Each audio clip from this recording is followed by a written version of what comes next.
क्या है 68 सीटों का खेल? क्या 68 सीटें कम पड़ने पर सरकार के मंसूबों पर पानी फिर जाएगा?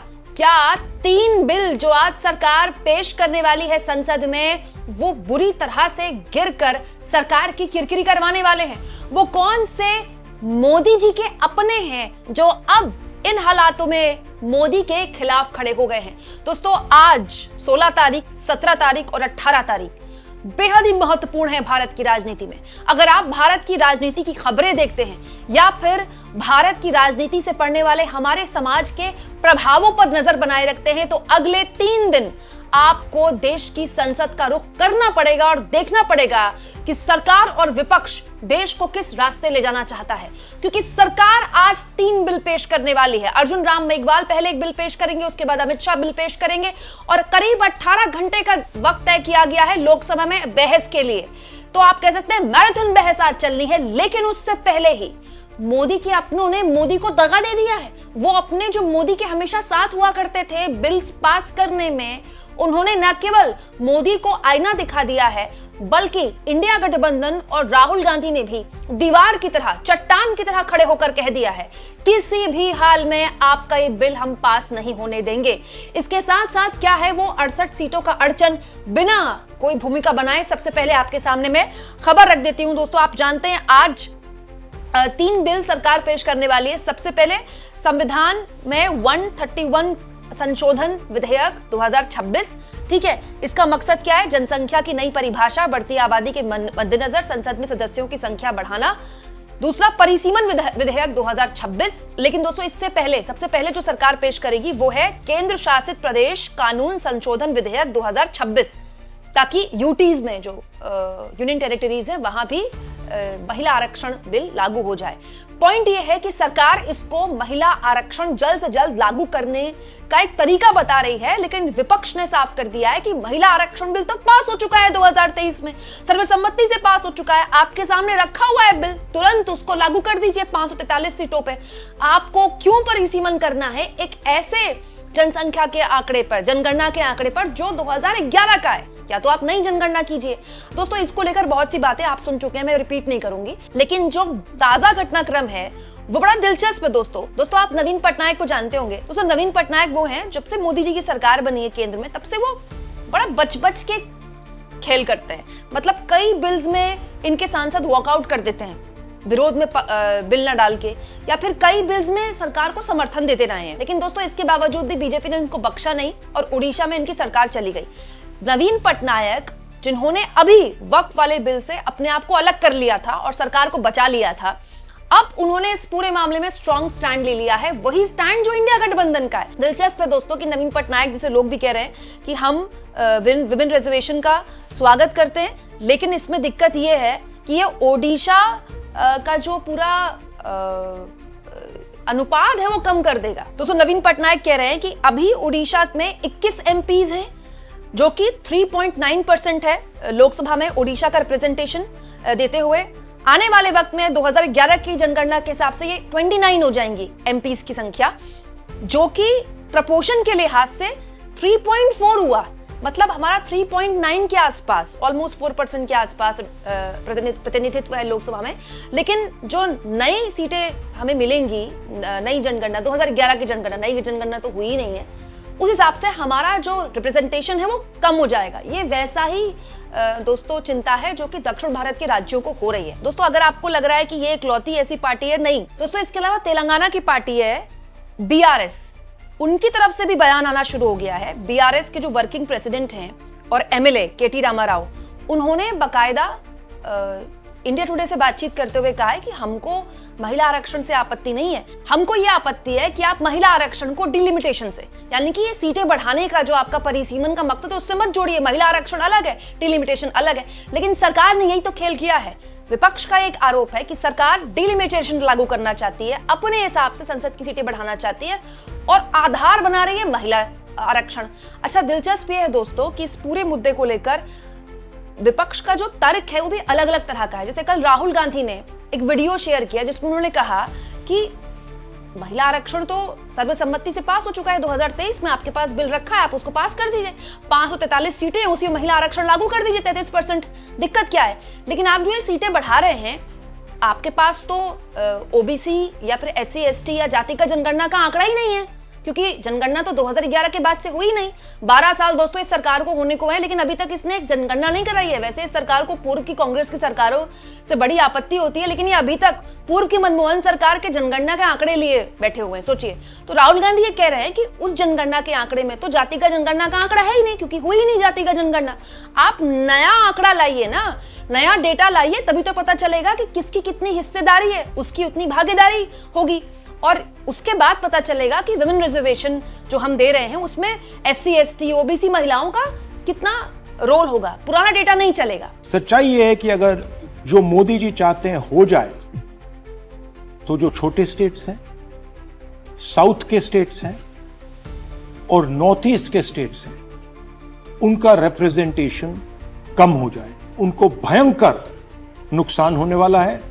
और मैं इसको एंटी नेशनल एक्टिविटी मानता हूं। हमारा जो स्टैंड है वो बिल्कुल क्लियर है। अगर आपको करना है तो ओबीसी सेंसस का जो डेटा है उसके बेसिस पे कीजिए, 2026 के सेंसस के बेसिस पे कीजिए, 2011 के सेंसस के बेसिस पे मत कीजिए, क्योंकि उसमें ओबीसी का, पिछड़े वर्ग का कोई डेटा नहीं है।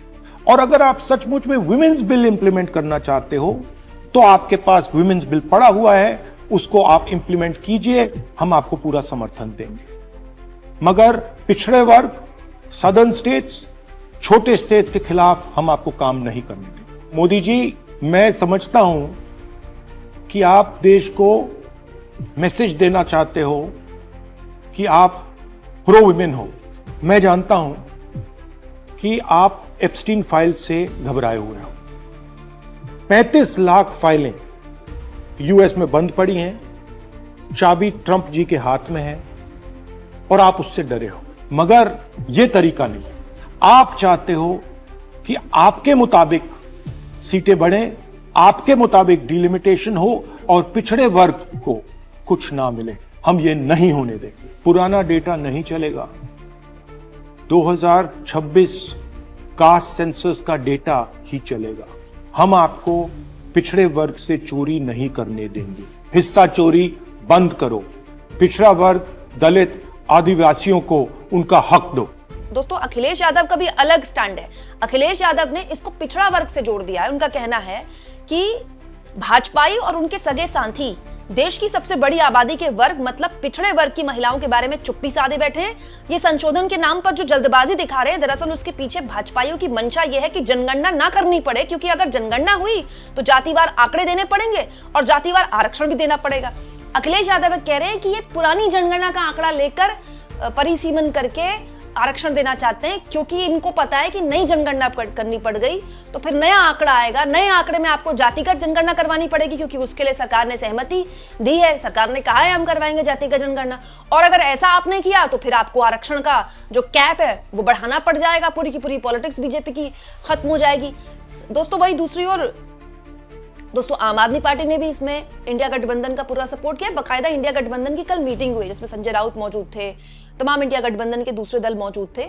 बहुत ही क्लियर स्टैंड है, चाहे पश्चिम बंगाल की मुख्यमंत्री हो, चाहे उड़ीसा के पूर्व मुख्यमंत्री हो नवीन पटनायक, चाहे दक्षिण भारत के राज्य, खास तौर पर MK स्टालिन, कर्नाटक के मुख्यमंत्री ने भी इसको लेकर बहुत जबरदस्त विरोध किया है, चिट्ठी लिखी है। कर्नाटक के deputy CM DK Shivakumar ने भी इसका जबरदस्त विरोध किया है। लेकिन जो तमिलनाडु के मुख्यमंत्री हैं दोस्तों MK स्टालिन, उन्होंने तो बाकायदा अपने कार्यकर्ताओं के साथ कल इस तरह की मीटिंग ली। उसमें मीटिंग में उन्होंने कहा कि आज तमिलनाडु के हर घर के छत पर काला झंडा लगा होना चाहिए, ताकि देश देखे, दिल्ली देखे कि तमिलनाडु कैसे इसका जबरदस्त विरोध करता है। तमिलनाडु के मुख्यमंत्री ने बकायदा इस मामले में 2 वीडियो शेयर किए, जिसमें दूसरा वीडियो जो उन्होंने शेयर किया उसमें 2 बार वो चेतावनी दे रहे हैं सरकार को कि तमिलनाडु ने पहले भी 50 के दशक में, 60 के दशक में जो आंदोलन दिखाया है, DMK ने जो आंदोलन किया है, हम दोबारा से वो आंदोलन कर सकते हैं। मतलब एक तरह की चेतावनी दे रहे हैं तमिलनाडु के मुख्यमंत्री, और कह रहे हैं कि किसी भी हाल में हम डिलिमिटेशन लागू नहीं होने देंगे, क्योंकि ये दक्षिण भारत के राज्यों का हक मारता है। दोस्तों, इस बीच जो सबसे इंपॉर्टेंट आंकड़ा है उसके बारे में तो कोई बात ही नहीं कर रहा है। वो आंकड़ा है दोस्तों ये सरकार की अड़चन क्या है ये भी समझना बहुत जरूरी है। देखिए, आसान भाषा में आपको समझाती हूँ, सरकार के लिए आसान नहीं है ये बिल पास करना। क्यों? क्योंकि संविधान संशोधन करना है सरकार को इसके लिए, और संविधान संशोधन के लिए चाहिए 2/3 बहुमत, जो कि सरकार के पास नहीं है। एनडीए के पास है इस वक्त 292 सीटें, इंडिया गठबंधन के पास है इस वक्त 201 सीटें, अन्य यानी अदर्स जो होते हैं, जो ना इधर के गठबंधन का हिस्सा है ना उधर के, उनके पास है 47 सीटें। तो सरकार को ये बिल पास करने के लिए चाहिए 360 सीटें। अगर आप दोस्तों 292 में जो कि एनडीए है प्लस कर देते हैं 47, अन्य भी जोड़ देते हैं, चलिए मान लिया, हालांकि ऐसा होता नहीं है कि सारे के सारे अन्य सरकार के साथ चले जाएं, लेकिन चलिए जोड़ देते हैं, तो भी 360 नहीं बनता, तो भी सरकार के पास बहुमत का आंकड़ा नहीं बनता है। तभी हो सकता है जब विपक्ष का उसको साथ मिले, और विपक्ष का साथ मिलता फिलहाल उसको क्लियरली नहीं दिखाई दे रहा है। इनफैक्ट जो उसके अपने थे, नवीन पटनायक जैसे दल, वो भी खुल के इसका विरोध कर रहे हैं। यानी आप कह सकते हैं पूरा जो खेल है वो 68 सीटों का है। अगर आप 292 माइनस 360 करेंगे, जितनी एनडीए के पास है 292 और जितनी जरूरत है 360, तो आपको 68 सीटों का फासला दिखाई देगा। 68 बहुत बड़ा चंक है, सरकार के पास ये नहीं है, और जब तक सरकार के पास 68 सीट्स नहीं है तब तक सरकार ये बिल पास नहीं करा सकती। अब होगा क्या? प्रधानमंत्री, उनकी सरकार संसद में बार बार कहेगी, देखिए ये विपक्ष वाले महिला आरक्षण का विरोध कर रहे हैं, महिला, और यही बात उसके बाद पश्चिम बंगाल में चुनाव में दोहराई जाएगी, हम तो महिला आरक्षण अर्जेंसी में लागू करना चाहते थे, लेकिन विपक्ष के लोगों ने उसको बिल्कुल सपोर्ट नहीं किया दोस्तों। लेकिन जितने भी विपक्ष के नेता हैं, मैं उनको कल से लगातार सुन रही हूँ, सब यही बात बोल रहे हैं, महिला आरक्षण तो पास हो चुका है 2023 में, लागू कर दीजिए, सर्वसम्मति से पास हुआ है, लागू कर दीजिए। लेकिन आप डिलिमिटेशन उसको क्यों जोड़ रहे हैं?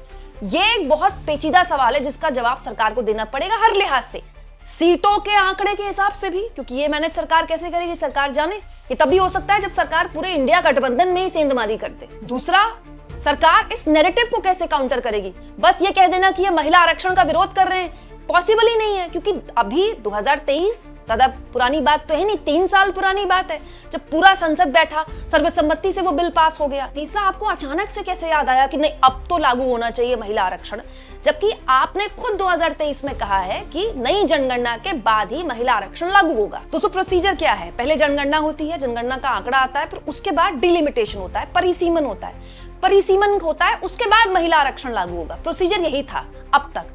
अब अचानक से सरकार ने अगले इन 3 दिनों में तय किया कि नहीं, पुराना प्रोसीजर कट्टम कुट्टा, हम अपने ही लाए गए बिल का संशोधन करते हैं। क्यों? क्योंकि हमें अचानक से याद आई कि हमें महिलाओं को आरक्षण देना है। आपको क्या लगता है दोस्तों, क्या सरकार इन चुनौतियों का सामना कर पाएगी? कमेंट बॉक्स में जरूर लिखिएगा।